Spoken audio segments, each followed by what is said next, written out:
Welcome to LOA Today. Walt Thiessen and life coach Steve Rowell here. Today is Thursday, March the 21st, 2019. It's 4 p.m. in New York. It's 1 p.m. in Los Angeles. It's 8 p.m. in London. And I always get this part confused. I think it's 7 a.m. in Sydney, Australia. If I got that wrong, Sydney, I apologize. But wherever you are in the world, thank you for joining us for another episode of LOA Today, your daily dose of happy. And I'm happy to report that we're happy. Steve, I was just asking Steve before the podcast how he's doing. He's doing good. He's relaxed. He's feeling great, which is wonderful. I mean, he had this big article that came out in the paper over the weekend, and he's just in a great space. And I asked him, what you've been doing? He said, nothing. So what's it like to do nothing, Steve?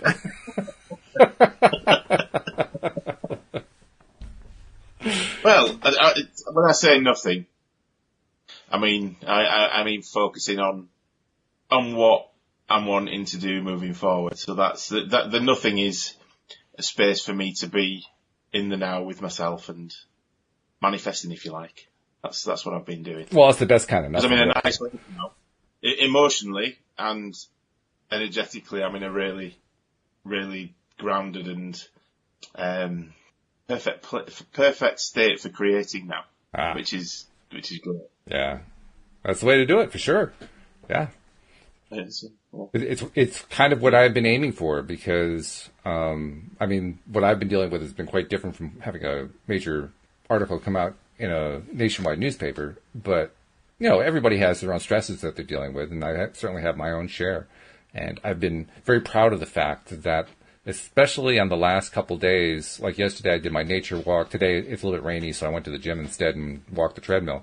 But in both cases, I was using the time, it's about an hour's worth, it's using the time to just focus on what I want, you know, keep everything else out, just stay focused, get excited, you know, play the positive tape, so to speak, and doing so very successfully. I mean, yesterday, I think out of that 60-minute walk, 55 minutes of it, I was focused. I mean, I was only off for about 5 minutes, which is miraculous for me compared to my history. I mean, check back with me about 10 years before, it would have been like the reverse. 5 minutes focused, 55 minutes all over the place. So huge improvement there. And today it was kind of the same thing. It was a little bit different because you're in a gym, you know, you're on a treadmill, you're not going anywhere, but there's, you know, activity going on all over the place. People are working out and so forth. And plus I like to play my own music on my phone and headphones and so forth. And you're trying to play that over the music that's playing on the loudspeaker system that everybody else is listening to in the gym, you know, so there's plenty of distraction in a gym. And yet, nevertheless, I was able to stay focused for a good portion of the workout. So, yeah, good stuff. I'm gaining ground. That's the way I think about it. So, well, that's always a good thing. It is. It's always a good thing. Gaining ground. Yeah. That's the way you feel like you're making progress. I did want to ask you about the law of attraction aspect of what you've been going through with, you know, the article release and so forth. And I figure we can kind of touch on that as we're going along.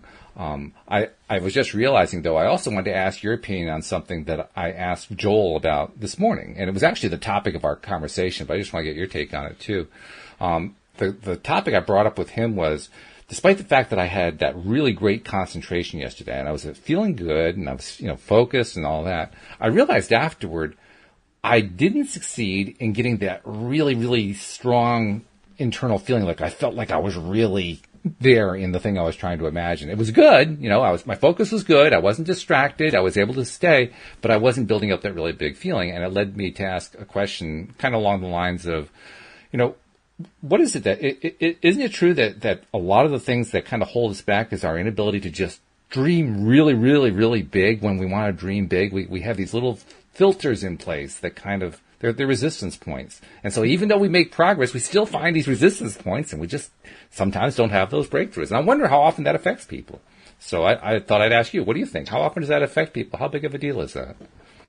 I think that's a massive deal. It affects me all of the time. Mm-hmm. And I think the trick with it is, because if you think about it, I'm probably going to go down the same tack as Joel probably did, because we always seem to be on the same sort of wavelength. But, right. But with me, I think even when if you're doing something in the now and you're actually going through a process of carrying out a task or trying to do something new that maybe scares you or makes you feel uncomfortable, so you're going outside of your comfort zone. Even in the real world, not just imagining. Your subconscious will create things to try and stop you moving into that new place of being, that new state of being, because it's not used to being there. It doesn't want to go out of its comfort zone. Its job is to protect you and keep you doing the same things because that's where it feels safe. Right. And for me, that's exactly the same as when you are visualizing, using the law of attraction and trying to focus on new things that you wanted to create. Your subconscious doesn't know the difference between what is real and what is imagined. Mm-hmm. There's no concept inside here if it's real or not. So right. you can still bring up the same emotions, and the subconscious will still bring up the same emotions as if you were actually going through that experience right now. Therefore, it will put those blocks, it will put that resistance in your way. Mm.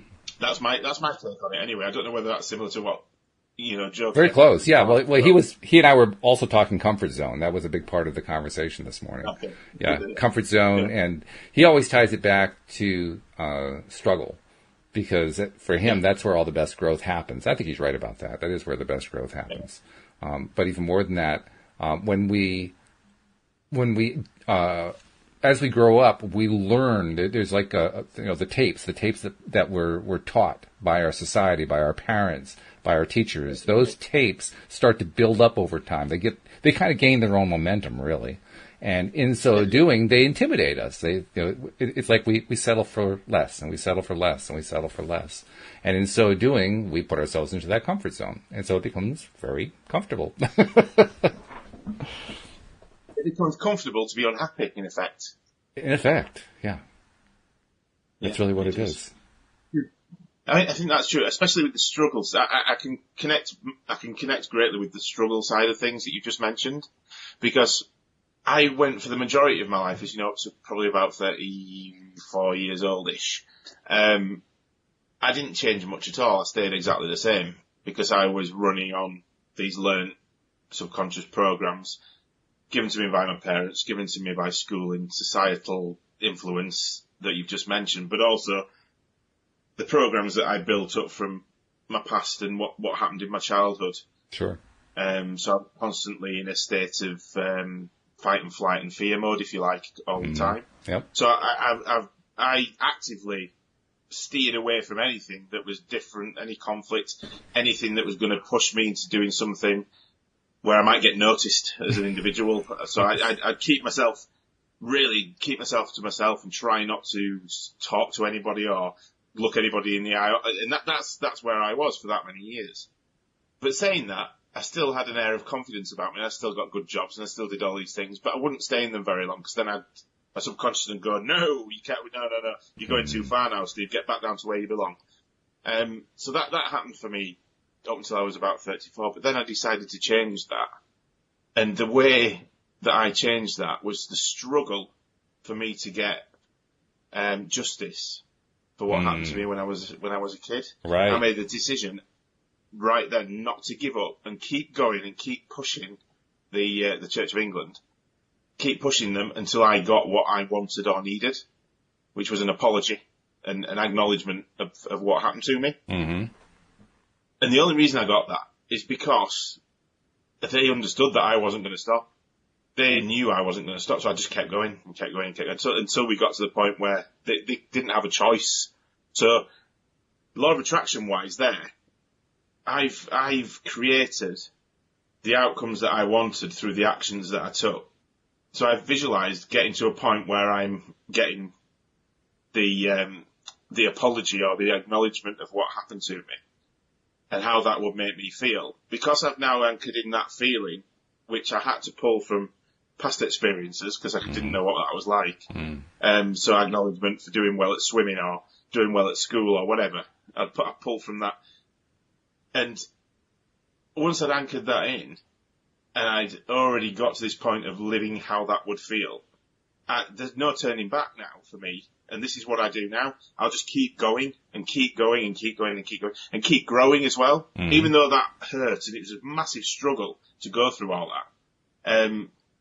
I think Joel's right that when you are going through those struggles, that is when you grow the most, because even though it's difficult and even though something not very nice, so it doesn't feel nice for your subconscious anyway, but you keep going, and every time you get a little bit further, you celebrate that, a little bit further, you celebrate that. Eventually, your subconscious goes, oh, and has a wake-up call, and then you've taken a big leap. By taking these tiny little decisions, these tiny little steps and these new choices, your subconscious doesn't really realise you're doing it until you've got there. And then it's like, realisation wakes up, oh, we've had a change now, and your subconscious has changed, so you tend not to go back down to where you were. And then you look for the next one. But it's all got to be done on a conscious basis. Your subconscious will always win if you allow it to. You've got to help it to change. Yeah, that's where the attention to focus makes such a big difference, I think. And I mean, correct me if I'm wrong. I would suspect that as horrific as the experience was that you went through as a kid, it also gave you tremendous ability to focus, and that you probably used that focus at age 34 when you made the conscious decision to say, you know what, I want what's coming to me. I want what's due to me, and by God, I'm going to get it. That focus probably really helped. Tell you what did give me the focus. I was in pain for all of those years. And that pain had got to a point where I couldn't handle that pain anymore, so that I had to do something. I had to change something. I couldn't stay in that anymore, because if I did, I wouldn't be here now. I'd be dead. It'd be simple as that. I had two choices. I could either change or I'd end up, I wouldn't have been here because I'd have drunk myself to death or something like that. Right. So I got to a point where I had to make a decision, and luckily I chose the right one. I'm glad that you did. I know we're all glad that you did. Jeffrey actually had a question along the line of what we're talking about here, so I wanted to share it with you, get your take on it. Yeah. He says, what if someone loves being out of their comfort zone? For me, it's the rush of life. What if somebody loves being outside of their comfort zone? What does that imply? That's awesome. That's a great place to be, Jeffrey. You should stay there all the time. That means that you are constantly growing, changing, and becoming a better you. So well done for that. I mean, that's awesome. There are not a lot of people that could say that, and I think that's brilliant. Well, he also added to it by saying, well, if it doesn't challenge you, it doesn't change you. Exactly. 100%. Totally agree. Yeah. Yeah. Absolutely. But I think the thing is around this as well, if we go back to sort of the belief systems, so the belief systems that we've got, the majority of them are not ours, like you said earlier. So the majority of them that we've got, I mean, I've decided now, so before I went on this journey, the majority of my belief systems were driven by parental. So they were actually my parents' beliefs that had been put on me when I was younger. Those main ones were, you've got to work really hard for money. You're never going to have enough money, so don't spend it. We have to buy really cheap food and really cheap things because otherwise we won't have enough money left. all these things. And you never ever get noticed or do anything different to anybody else because you'll get ridiculed. Yep. You should always worry about what everybody thinks about you. Don't ever do anything different because they might think badly of you. And all these things that I now recognise in myself. Oh yeah, I recognise them too. Yeah. I don't listen to any of those anymore. I've changed them to belief systems that serve me rather than limit me, if that makes sense. I know all beliefs limit me to a certain extent, but these ones from previously, whether they were parental, school or societal from watching the news, really did limit me to a place where I couldn't change, I couldn't move forward and I couldn't grow. Oh yeah. Which is the whole purpose of them, I think. So if I've now changed those to something else that serves me so I can move forward, I can grow. Things, don't get me wrong, things still do scare me. And when I push myself outside of my comfort zone, my subconscious goes, no, no. And I still get the rush of adrenaline. I still get all the scary feelings and thoughts. But I can now speak to my subconscious and say, hang on a minute, we've been here before, we've pushed through and done new things before, we've got through and it's all been absolutely fine and okay, so let's do it anyway. And I think that's where the breakthrough comes, when you can actually do that and you can push yourself past those thoughts and feelings that you get that are trying to limit you. That's huge for sure. It reminds me of Jack Canfield, was the primary author of the Chicken Soup for the Soul series, told a story in The Secret that I really loved. He said he described one of the limiting beliefs that his parents taught him growing up. And it was his father who repeated over and over again, who do you think I am, Rockefeller? And we could turn it into today and say, well, who do you think I am, Jeff Bezos, Bill Gates? I mean, who do you think I am? I always liked that one. I thought it was funny. I mean, if you're going to be, humiliated and limited, you might as well be humiliated and limited by somebody who's really, really up there, That's it. Oh, that's funny. But yeah, I had the same limits. I mean, I'm not sure if if your parents had the similar experience to what I had. They might have. My parents were perhaps a little bit before your parents' time, but my parents were children of the Great Depression. And as such, they learned all that limitation stuff. There's never enough money. You always have to save your money. You always, you don't say anything that'll get you in trouble. Don't say anything that'll set you apart. All that kind of thing, because that's what they learned growing up. That's exactly. I mean, you had to in order to survive in that era. Unless you were fortunate enough to grow up in a wealthy family, you watched your step and you followed that line, because not following it meant literally starvation. Yeah. Which is crazy when you think of it like that, isn't it? But even now, I think, because those beliefs pass down generation to generation to generation, and they keep going until, I think, now our generation now, it's changing, but it's not changing as well, because I've got people in my circle of family and friends that have seen what we've done, me and my wife, and how we've gone from virtual poverty to where we are now, in a matter of,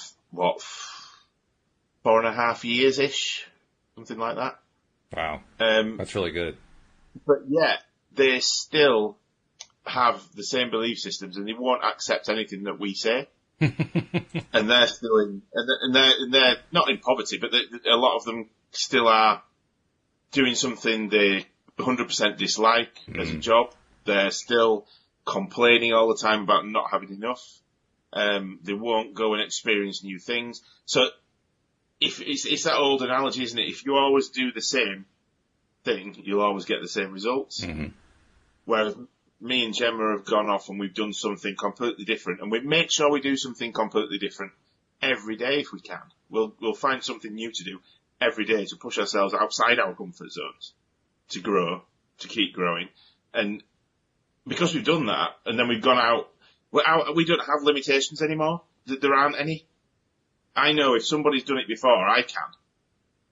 All I've got to do is find somebody who's done what I want to do, go and ask them how, and then do the same. That's it.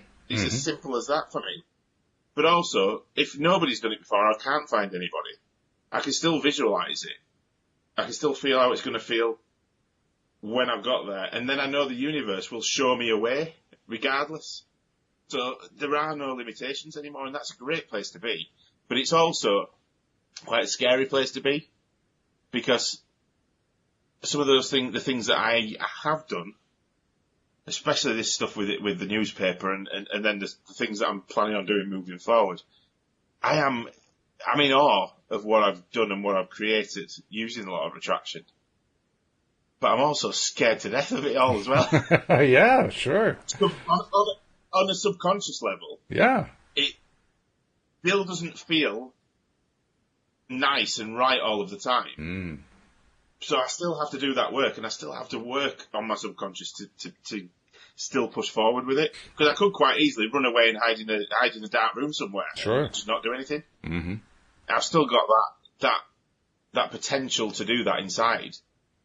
And I feel it all the time. But since I put that article out and that little boy in that picture, it's got a lot easier to get rid of those limiting beliefs. Yeah, you mentioned that on Tuesday. Generally, I think for everybody, there's generally something or a multitude of things from their past that they can find that will remind them that once they were limitless. Because if you look at children, they don't have the same limits. So if you're walking around a supermarket, there's a child pretending to be an aeroplane running down one of the aisles. Oh, sure. They are at that point in time that they're an aeroplane. Mm-hmm. The parents are telling them stop being silly because they're worried about what other people think. But that's how we all should be. We all should be able to become an aeroplane whenever we want, because it's all about belief. It's all about the belief systems. I've come to appreciate that, actually. I think I told you I'm very tall. I'm 6'8" tall, so I'm pretty tall. And when we walk into a supermarket, every little kid who comes by us does the same thing. It starts down at my toes and looks all the way up to my face. And then it's usually followed with some comment like, "Mommy, he's tall." And Mommy's going, "Shh." But that plays out so many, many times. And I love it. I can't say I always love attention about my height, because I actually have appreciation for, like, gorgeous women or, people who have, particular characteristics that they get judged on those particular characteristics. I understand what that feels like because I'm being judged on my height. It has nothing to do with who I am. It's just, wow, he's tall. He must be a basketball player, that kind of thing. So I understand what that's like. But by the same token, when a little kid does it, the little kid, they aren't in any way trying to, game you or anything like that. They're just expressing pure awe at the height of this person that they're seeing. It's just total honesty. It's just brilliantly total honesty. And I love that because now you get to see inside the soul of joy. Because that's what that is. You're looking inside the soul of joy. Absolutely. At that moment. And I think that's one thing that I've learned over the last 6 years or so is I am 100% honest all of the time. Because I don't, there's no point in not being, because if you are, I'll do it all the time with people in my circle. If somebody, how can I put this? If somebody's done something that I don't like, I'm not going to stand there and pretend I'm okay with it. I will 100% shout up and say, look, I don't think that's right. Mm-hmm. If they don't like it, it's their issue, it's their problem. Yep. But also, I'll also be honest about what I'm doing as a person as well in my life, and I'll put it out there and let people know. And if they don't like what I'm doing, they'll voice it to me, and I'm like, well, that's fine. You're allowed not to like it, but I'm going to do it anyway. Good for you. Good for you. But this is it. A lot of how the human psyche is built is around around people pleasing. Oh, I yeah. used to be a people pleaser. I'd have to make sure everybody was happy and everybody liked me and everybody liked what I was doing. I wouldn't do anything that might upset him, her, or them. And that's wrong. That is 100% wrong because I'm just living in an unhappy place trying to please everybody else. Actually, nobody else matters apart from you. Because if you're not happy and you can't love yourself, then how can you even interact with anybody in the correct way? You can't love anybody else. You can't interact in a way that's useful to them because you're assuming what they want you to do and trying to fulfill that for them. But actually, how do you know what they want if you haven't asked them? True. Anyway, I've gone off on a tangent now, haven't I? Well, I've done one of those tangent things again. we do that often. Like, I'll take us on another tangent. I'll take us to a question that Nasha asked. Nasha wrote rather extensively here. She says, how do we find how we unconsciously create certain things? I mean, at least they get an apology now when people are mean, and they realize if something happens to them, like something bad, they're coming up to me and apologizing to me. But how do I accept myself? Because sometimes I think I hate myself because the DJ in my head has repeated too much of that nonsense. How do you handle that? Yeah, I know that one well. I think a lot of us do. Yeah, we do. Self-talk, negative self-talk is a really difficult one to overcome. It can be difficult to overcome. But again, it's it's all based around your subconscious trying to protect you from outside things that it sees as a threat. So it will tell you you're not good enough to do something so that you don't go and do it because you might fail, or that you might get ridiculed for it, or that it's all about these little stories that are again playing in your head. So the subconscious will make up things about you to tell yourself to stop you going off and doing something new and pushing yourself outside of your comfort zone. It's exactly the same thing. But again, you can work with that by doing Walt's exercise is a prime example of that. The mirror exercise. The mirror exercise, yeah. So if you get up every morning and go and speak to yourself in the mirror and say really nice things to yourself, you're attractive, you're happy, you're handsome, you're intelligent, all these different things you can say over and over again in affirmations to yourself. Eventually, that chatter, that negative self-talk, like Walt will back me up on this because you've done it. Absolutely. It slows down. It gets less and less and less. And if you keep going, eventually it will stop. Unless you stop doing it. Exactly. That's the problem right there. That's what always defeats people, is stopping doing it. And the worst part is, I mean, Jack Canfield is the one who turned me on to it. And he said it would take 30 days, and it did take me 30 days. But I've also heard tales from people who it didn't all get done in 30 days. It didn't actually go away in 30 days. They had to keep going. And some of them didn't, and they didn't get the benefit. But there are others who have. Good friend of mine, Mike McEwen, he and his wife Anne Marie, the two of them would kind of tag team, and they would do a Sunday night podcast with me that we've since stopped just because I couldn't keep up. There was too many episodes. But they're good friends, and Mike has been doing the mirror exercises for about 6 or 7 months now. And he'll tell you point blank that not only did it take time for him to really cut down on that chatter, but a lot of stuff came up while he was doing it. A lot of stuff came up. Oh, it is good. It's very good, but it's intimidating if you aren't ready for it. If you don't realize that doing that kind of exercise is going to bring up stuff, it can throw you off. It can make you say, "Well, geez, this isn't working. It's producing the opposite result from what I wanted. It's giving me more of the pain that I want. It's not taking the pain away." And he had to work through. He still has to. We just saw them within the last month or so. Went out to dinner with them. And he was saying he's still coming up with stuff. It's a lot less than it was. And he totally agrees. It's good. He's glad that he's doing it. But like every once in a while, Anne Marie has to remind him, well, X, remember X, whatever this X is that you've been working on, you got to still work on the X, because this stuff just keeps coming up. I think it's the same for everyone. I mean, as I've said previously, I can't stop working on myself because if I do, it's quite easy for me to slip back into old behaviour patterns. Oh, yeah. Because if you think about it, those behaviour patterns were built up over 20 or 30 years. So I'm only 40 now, so I've only had the last 6 years of trying to reprogram them. It's going to take me a lot longer than 6 years to be able to, be at a point where I can stop. To be honest, I don't think I'll ever get to a point where I can stop, because by then I'll be dead. I'll have passed on to the next realm by then. So if you've spent that much time building those subconscious patterns up from the past experiences that you've had, especially if some of those past experiences have not been very nice and have been really negative, then you've got to think that, it's going to take you a long time to do it, to rebuild your new patterns. But saying that as well, there's a way to speed the whole process up by making the new choices, having some success with it. You know what I'm going to say?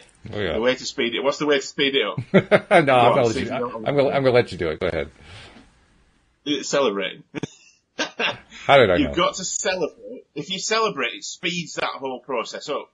Because then your body, every time you celebrate, your body and your mind are creating those nice chemicals like serotonin, dopamine, all these nice things that your subconscious would, it sits there and goes, oh, this is nice. And that's where you need to get to. And if you're celebrating, doing the mirror exercises is fine, but are you then celebrating how good it makes you feel afterwards? Yeah, that's important. In fact, part of what I do during the mirror exercise is not just celebrating it, but also celebrating what is about to come that I'm going to be working on. So today I plan to do some writing of the script that Alex and I are working on for the fiction podcast. And it's going to come out great. And I'm so proud of you, Walt, I'm saying to myself as I look in the mirror. I'm so proud of the fact you're going to come up with some great stuff. You're going to come up with about 5-10 minutes of dialogue that's just going to be knock your socks off. That's fantastic. I'll say that kind of thing to myself. So I'm celebrating in advance of it happening. Perfect. That's what you should do. Because if you think about it, you're then putting yourself right in that feeling. You're putting the thoughts and the feelings right in the now before it's even happened. So you're already... the universe can't help but throw that stuff back at you because you're already there. Yeah. In effect, you've already created that outcome right now, haven't you? Right. Exactly. Which is what the LOA process is all about. It really is. Yeah.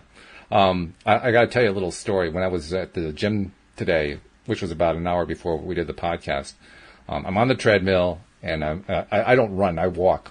Because of my height, I mean, for me, compared to other people, for me, that treadmill is very narrow. So I don't dare run, because all I have to do is misstep and I'm going flying. It's not a pretty picture. So I stick with walking. I walk quickly, but, I stick with walking. So I'm doing my walk, and I'm doing some visualizing, and I was realizing, I'm not hitting that high level of feeling that I really want to hit. So I decided, I know, I'll celebrate. I'll throw my arms up and I'll celebrate. And I start to throw my arms off and I can feel myself going off balance. I was like, whoops, I don't want to celebrate right now doing that. So I had to invent in my head a way to celebrate very quietly while I'm walking along on the treadmill so I don't fall off the treadmill. But you can do it, you kind of have to adapt to your circumstances. So, I mean, the more serious side of that is if you're in a place where you can't celebrate at the moment, you can still celebrate in your head. You can still find a way to do it, even if it's not appropriate in the environment you're in. You're in a meeting at your job. Probably not the best time to go, yes, I did it, yes. It's, not really appropriate to the meeting. But you can do it in your head. You can play it in your head. Yeah. I mean, one good thing that I use that really works well for me, because I'll celebrate. I don't know, I don't count, but a lot of times during the day. Mm-hmm. And one of my ways of doing it is I've got a celebratory song. Oh, do you? So it's a tune. I don't sing it, but I do actually sing it when it's on. But it's a tune that makes me feel absolutely amazing. Cool. And there's a reason. It's actually. Have you heard of The Script? I've heard of it. I don't think I know it. Yeah, there's one of their tunes called Superheroes, or Superhero, one of the others. But it's turn the pain into power is one of the words. Okay. One of the lyrics. The lyrics, yeah. They turn that pain into power. Yeah. And that's what I've done, in effect, with my little story. Okay. So that's your line to kind of sing in your head to yourself then. Yeah. So, and that just lifts me up, and the emotions come up, all the chemicals are there, and that gets me into that celebratory mode. So that's one way I do it. Whether that'll work for anybody else, I don't know. But yeah, find a tune that makes you feel awesome. And there is one. There's always one you can find, or something that makes you feel like that. So that's one I use to celebrate. What else? I'm just thinking of any other ways that I do that. And also what I'll do, since this article went out, celebrating is really easy for me. Oh, really? As I said on the podcast the other day, because all I need to do is imagine that little boy smiling. Oh, right. Yeah. In fact, you mentioned, I don't remember if you mentioned it on the podcast or afterward in our conversation that we do afterward, but you mentioned how you had the two photos. One was of you before it all started to happen. One was afterward. And you found yourself reconnecting to you before it all started to happen because you could see the genuine smile on your face in that photo and so forth. And I mean, that's got to be powerful to do that kind of reconnection to your little kid inside. That's great. Yeah, it was absolutely.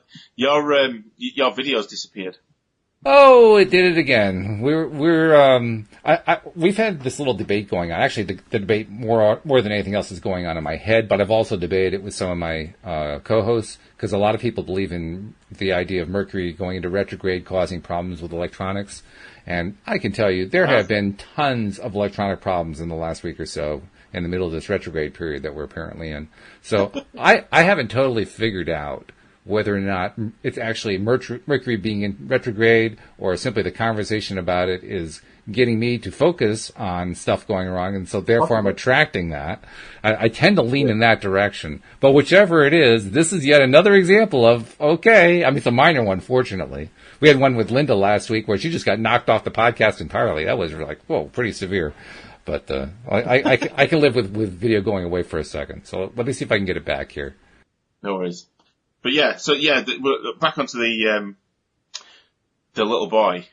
So yeah, because what I can do now when I'm doing my visualization and my anchoring the feelings into what I want to feel when I've got to where I want to be. Mm-hmm. It doesn't matter what the situation is or what it is. If I pull from that place, from that little boy and that joy that I had back then, I'm in the highest vibration I could ever be in.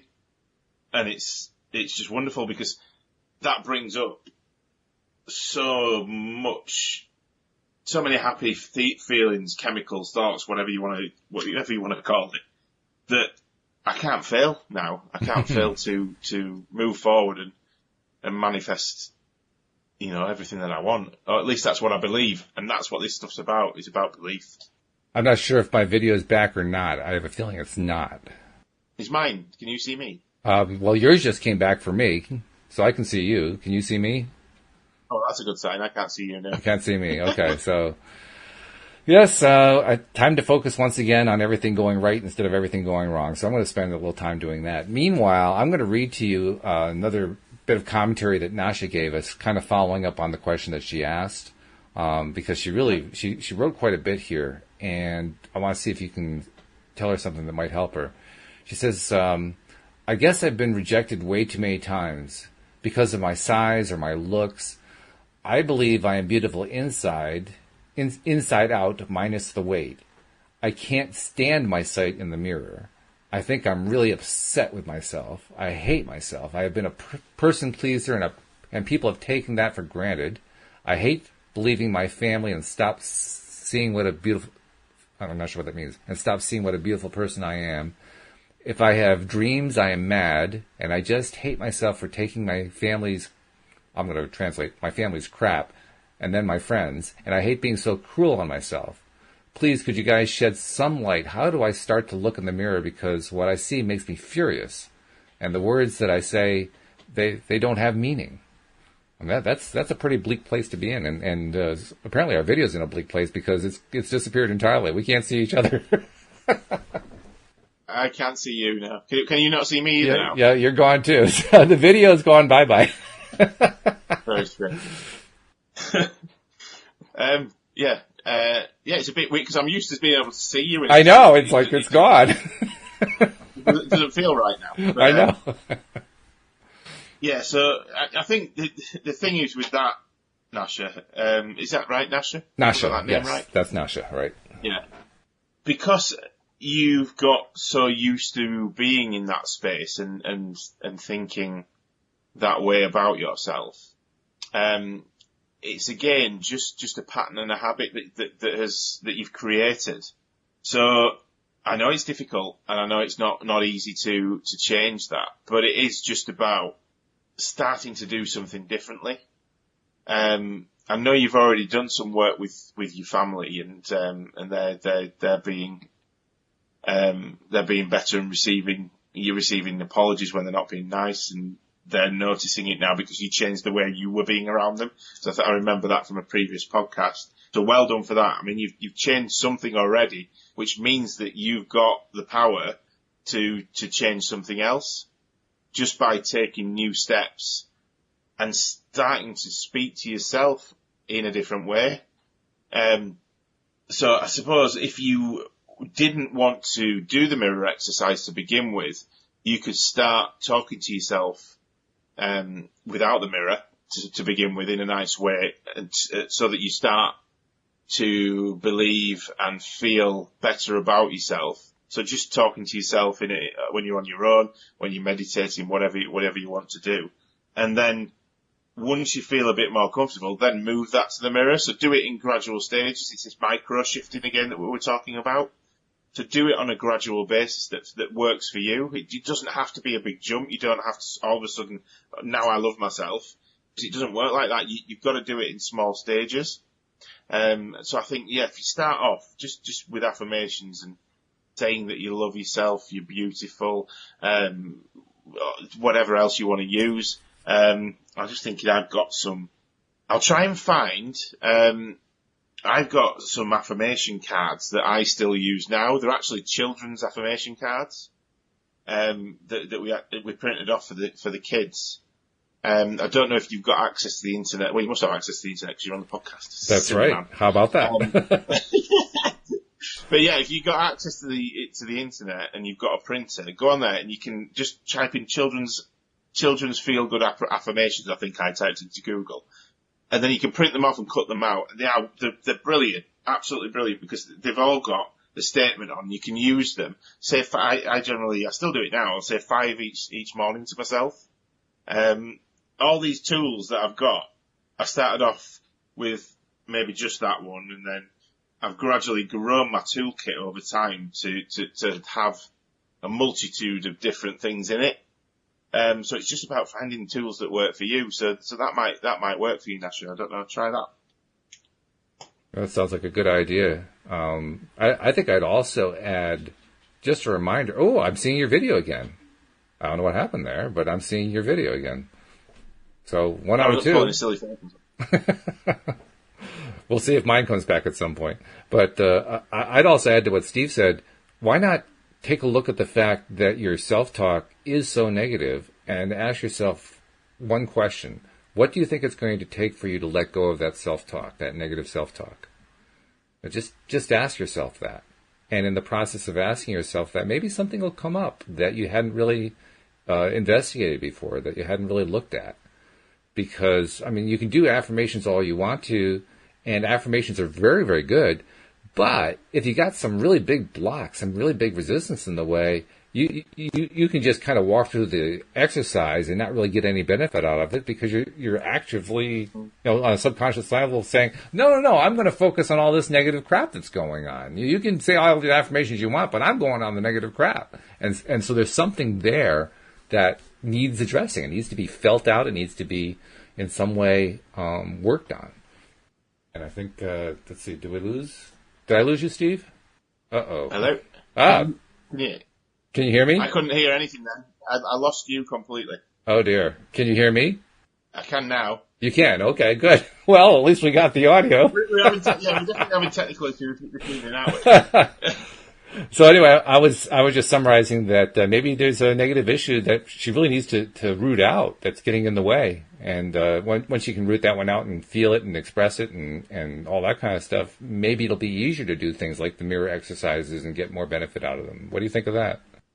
Yeah, I think so. I suppose in that situation, it's difficult to difficult without having a real conversation with Nasha. It's difficult for me to come up with something that will work, because I don't know the situation. Right.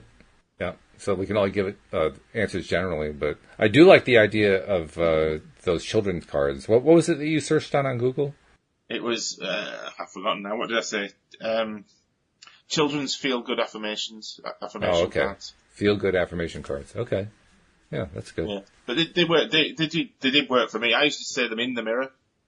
So that it just, when I was, because I've been in that place, actually. I've been in that place of self-loathing, of shame, of not liking the way that I looked, how I felt. So I've been there, and I understand how you feel 100%. But it is about putting the work in on yourself and realizing that all that self-talk has been built up over time, probably from other people's opinions, other people saying things to you that are negative, and then you've taken that on board as being true and being yourself, which is 100% not true, because generally when people are doing that, it's because they've got issues and they've got problems, and it's about changing that, but only you can do it, and it's about taking responsibility for that and moving forward with it, even if it's difficult to do so in the beginning. Yeah, and it does take some doing. Actually, I'm just realizing there's a little metaphor going on here. The metaphor is we're talking about things like mirror exercises and we're losing our video. So it makes me wonder if that isn't like a signal from spirit or something to focus on and talk about other ways to deal with this kind of thing besides visually. I mean, everything we've been talking about, mirror exercises and loss of video and so forth, that's all visual stuff. But we have 4 other senses. We've got sound, we've got touch, we've got taste. One that would work very well for this, I think, now that you've said that, would be journaling how you feel. Journal that negative self-talk. Journal the self-talk. Journal the feelings associated with it. And then what you'll probably find is when you're doing that things will turn up for you that you haven't noticed before. And these will probably be the things that you do need to work on. She's been posting a number of things here, including a lot of thank yous to everybody trying to help. She said, in one in particular, she says, "Yes, Steve, I need to heal my inner child. Bingo, shame inflicted by others." Yeah, because that was a big one. That was a big one for me, as you can imagine. Yeah. So the way it's not about dealing with it. It's about accepting that there's actually nothing to be ashamed of. Because have you actually done anything wrong, Nasha? I would probably say no. Other people are putting shame. I'm assuming, this is an assumption because I don't really know the story, but from what you've said, I'm assuming that other people are shaming you and saying negative things about you, how you look, how you behave, whatever it may be. But then you are allowing that their shaming to affect how you feel and how you see yourself. Again, that's not you. It's their issues. So it's about taking a step back and actually looking at the 100% truth of actually, Nasha, and this is you speaking to yourself, saying, Nasha, have you actually done anything wrong? Have you done anything wrong? And you probably find that the answer is no. So then you've got nothing to be ashamed of. But as I said, journaling, try journaling, because journaling helps you to get these things out, because you can put down on paper the feelings, the thoughts, watch your thoughts, write down what those thoughts are, write down how they make you feel, and work out where they came from. Because when you journal and you're writing them down, you can't help but have sort of like, well, for me it was anyway, I'd have light bulb moments on them. So you'd be like, hang on a minute, right, okay, well that one came from there, that wasn't from me, that was from that guy, or that was from this person that said that, and that's actually not my thought, it's someone else's. Does that make sense? It makes sense to me. She's posting a number of things here. I think she's trying to give us some idea of what she's gone through. She said, I'm not sure what the she here is, but, she does, her medications really took me to myself in grade 1. That was intense and deep. And I have been abused, and trying to speak up has put me in a place of shame by my family. Yeah. It's very similar to what happened to me. Yeah.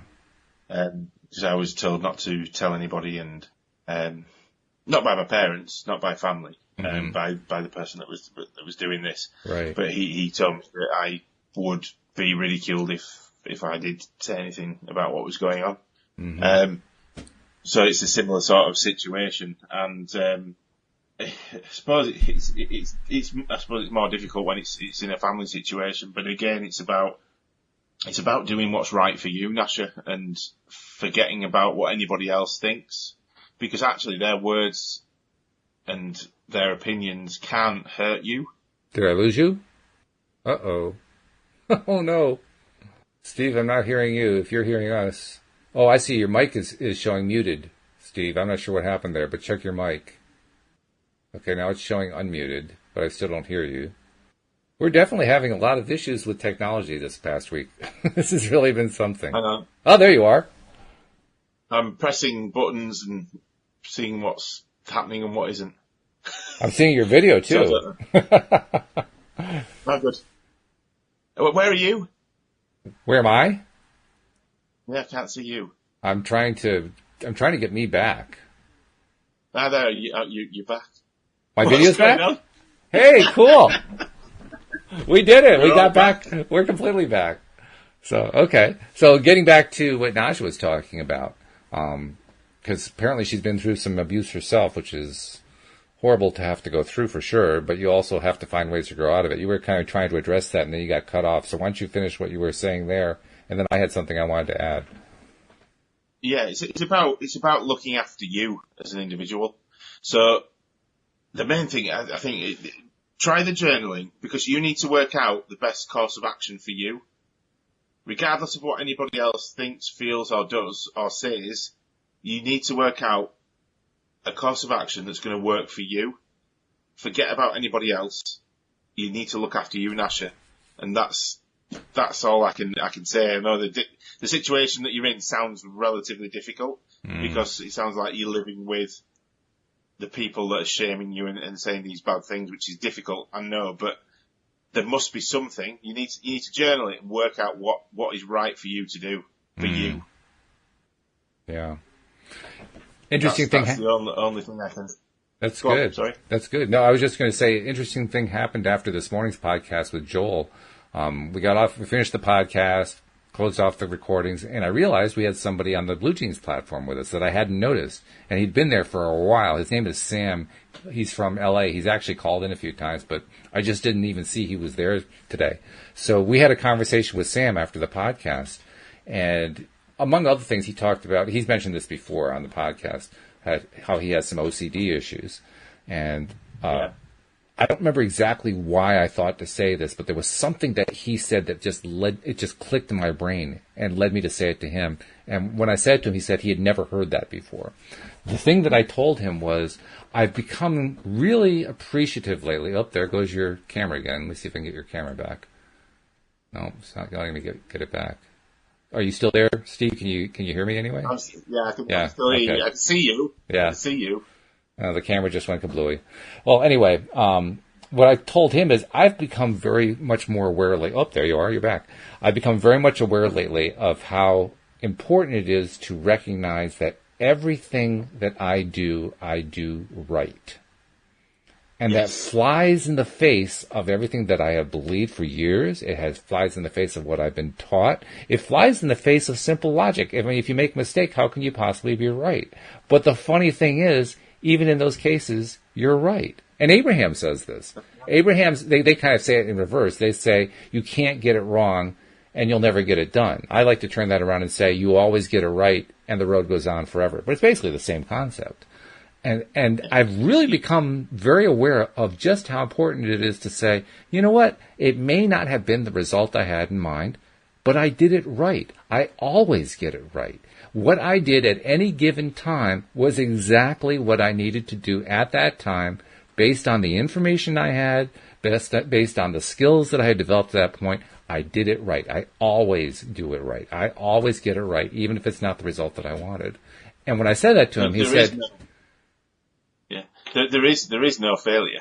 Exactly. Because you're always learning from the things. So for me, it's just about doing something differently to the way you've done it before. If it works, fantastic. Celebrate it. Go and keep going. Right. If it doesn't work, doesn't get you the result you want, then fine, that's okay. Don't do it again. Do something else. Right. That's it. That's it. That's it. It's simple as that, and you're absolutely right. Yeah, 100%. You can't do anything wrong. There isn't a right or a wrong. There are just things that happen. That's things right. that we do, things that we choose.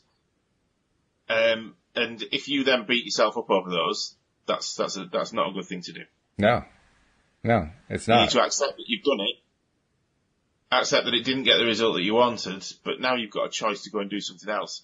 If you keep doing the same thing over and over and over again, that's a different story. That's a different scenario, because then you are, in fact, living in an insanity sort of mindset, because you're trying to get a different result doing the same thing over and over again, which a lot of people do. Yeah. Surprisingly. And by the way, even that is not doing something wrong. It's still doing right within what you know how to do. Well, yeah. It's still doing right. You're still doing it right. You're just not getting the result you wanted. Yeah. You're still doing the thing that you believe is right, because you're running, if you like, on that pattern of behaviour that you always have. That's right. And you're doing that because you think that's the right thing to do. Mm-hmm. Otherwise, if you didn't think it was the right thing to do, then guess what? You wouldn't be doing it, would you? That's true. Exactly. That's exactly right. Yeah. A bit of a paradigm there, isn't there? It is, and a paradox too. It's a little bit confusing perhaps, but I'm really learning. The more that I follow that rule, everything that I do is right. I eliminate so much crap from my life by doing that, by just adopting that rule. Crap that's self-imposed. And now I no longer self-impose it. What a relief that is. So I'd recommend that, Nasha. I'd recommend finding a way to... It's kind of... You know what that is? It's forgiving yourself, really. That's really what that is. Yeah. You know, saying, you know what? Okay, well, made a mistake. No big deal. Rather than, oh, God, I did it again. They're two entirely different feelings. Yeah. One of the things that we talk about with Cindy Chavez and I do a lot of work with the Neville Goddard books. And when Neville, of course, speaks in his own Nevilleese. we use what we call the Neville decoder ring, because so much of what he talks about is his take on biblical scripture, which is quite different from what the church's take is. So you have to kind of take all his stuff and understand it quite differently from what the church has in mind. But on the topic of what we're talking about here, Neville makes a very good point about the traditional religious concept of sin. The way religion teaches sin is actually inaccurate compared to what the word originally meant. If you go back to Latin and Greek and Old Middle English and all that kind of thing, you find that the original meaning of the word sin was to miss the mark. And that's all it is. It's just aiming incorrectly and just not hitting the bullseye. And it's kind of like if you were shooting with a bow and arrow at a target. If you missed the bullseye, would you beat yourself up saying, oh, you missed the bullseye, whack, whack, whack? Or would you just change your aim? Which would you do? Exactly. That's a good analogy. I like that. Yeah. That's perfect, yeah. Because that's exactly it. That's exactly it. We all go through life doing whatever we do in the way that we know how to at that point in time. That's right. That's it. That you can't do something you haven't learned how to do yet. In effect, can you? That's it. Exactly. If you do, then you're if you hit the mark the first time, fantastic. Hooray! You probably find if you do it again. Yeah. But you probably find if you do it again, you'll miss. Because it was a fluke. Beginner's luck, right? Yeah. So yeah, it is all about working on yourself and doing something differently. Just do something differently, and it's a big learning curve. And be gentle on yourself too. That's the thing. I think that's what the real message is behind you always get it right. Just you need to be gentle. We all need to be gentler on ourselves. We're all really, really tough on ourselves, and that doesn't help. It doesn't serve us. It doesn't get us to where we want to get to. So, be easier on yourself. Cut yourself some slack. You deserve it. And with that thought in mind, we've come to an hour. Amazingly, we've flown through an hour. I mean, we're past the hour, so we got to kind of draw to a close. Even with all the technical things. Absolutely, yeah. But, it's all good. It's been good. It's been a good discussion. And I want to thank you once again, Steve, for sharing your story. Your story is very inspiring, and I love it's fun having a ringside seat, watching how it's now unfolding as you're sharing your story on a wider stage in the UK. And I'm looking forward to the future reports about what's going to happen when you're on TV and all that kind of stuff. So it's going to be good. Yeah, exciting. So thank you for sharing your story. Thank you to our live stream listeners and to our podcast listeners for continuing to listen. We appreciate your support, and we will see you all next time here on LOA Today. Goodbye, everybody.